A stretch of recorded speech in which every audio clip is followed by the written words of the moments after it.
Alors, nous allons passer un peu au domaine de l'astronomie, de la mythologie, de l'astrologie, qui sont des domaines connexes.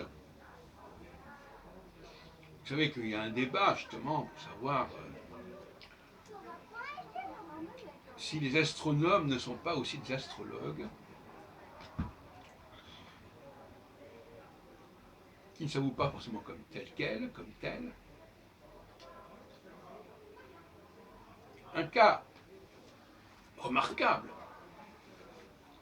parmi d'autres sur lesquels je reviendrai plus tard, c'est la question des planètes au-delà de Saturne. À partir de 1781, avec Herschel, à partir d'un télescope construit à Bath, pas très loin de Londres, Herschel qui venait du Hanovre, puisque la succession dynastique va faire appel à la branche hanovrienne. Et je parle de la succession dynastique de la couronne d'Angleterre, vous avez compris. Et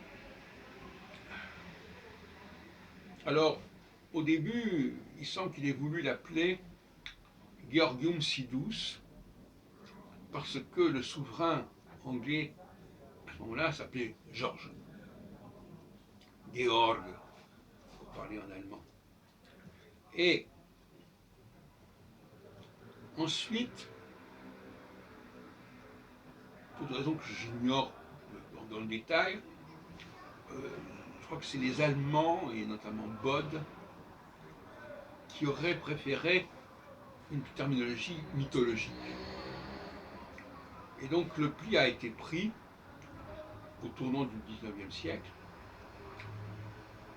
pour nommer les nouvelles planètes de cette façon, à telle enseigne que lorsqu'en 1801, Piazzi, de son observatoire sicilien à Palerme, découvre Cérès,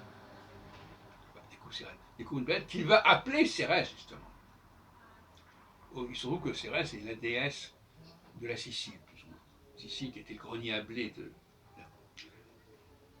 Mais après, il va continuer. Enfin, il y a d'autres chercheurs qui vont. C'est ce qu'on appelle les astéroïdes, c'est-à-dire des petits astres comme Mars et Jupiter, qui avaient d'ailleurs déterminé la loi de Bode, dans les années Tidus Bode, dans les années 1772. Alors on parlera à ce moment-là de Pallas, de Junon, de Vesta.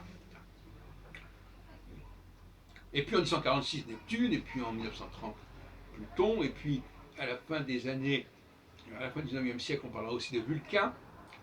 On en parle d'ailleurs dans les traités d'astrologie comme Souffre-Malo, vers 1897. Donc il y a toute une mythologisation qui évidemment on va utiliser des dieux qu'on n'avait pas utilisés jusqu'à présent, ce qui est logique. Puisqu'on avait déjà utilisé Mars, Jupiter et Saturne, on n'allait pas les réutiliser.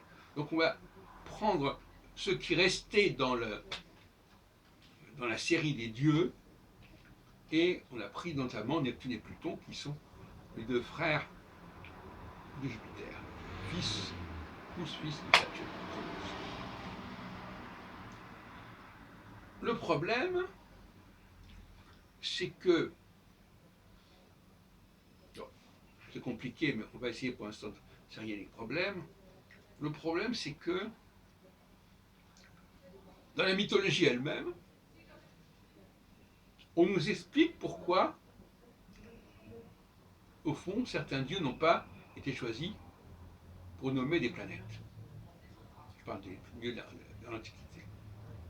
On nous dit que Saturne, le père, a dévoré ses enfants. Et qu'un des seuls qui est resté, c'est Jupiter. C'est intéressant parce que c'est justement les autres planètes, les autres dieux, les autres fils de Saturne ne donneront pas naissance, ne seront pas utilisés pour nommer les planètes de l'Antiquité, si ce n'est Jupiter. Les autres dieux étant plus tardifs. Plus tardifs, c'est-à-dire au niveau de la généalogie. C'est pas par hasard. qui veut dire que le système était clos en quelque sorte. C'est-à-dire que la mythologie avait pris acte de ce choix des astronomes. Donc les astronomes ont eu une influence sur la mythologie, et pas seulement la mythologie, sur les astronomes. De la même façon que dans le rapport des astronomes avec l'astrologie, je ne parle pas de la mythologie, maintenant je parle de l'astrologie, eh bien, les astronomes ont joué un rôle aussi dans cette affaire.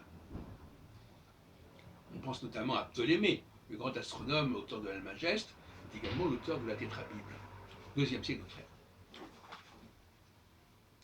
et qui s'intéresse précisément aux relations entre les planètes, y compris les luminaires, avec les 12 signes zodiacaux, qui était déjà quelque chose qui était dans l'air depuis quelque temps, bien sûr. Il y a déjà des stations plus anciennes. Mais il reprend la question.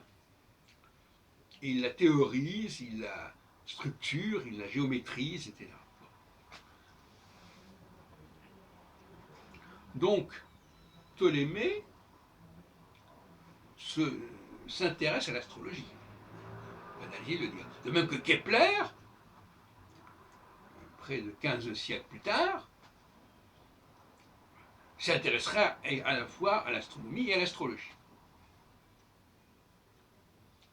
Et, comme je disais tout à l'heure, au début du XIXe siècle, les astronomes reprennent le processus mythologique qui avait servi à l'astrologie et ils le prolongent en récupérant des dieux qui n'avaient pas été utilisés jusque-là.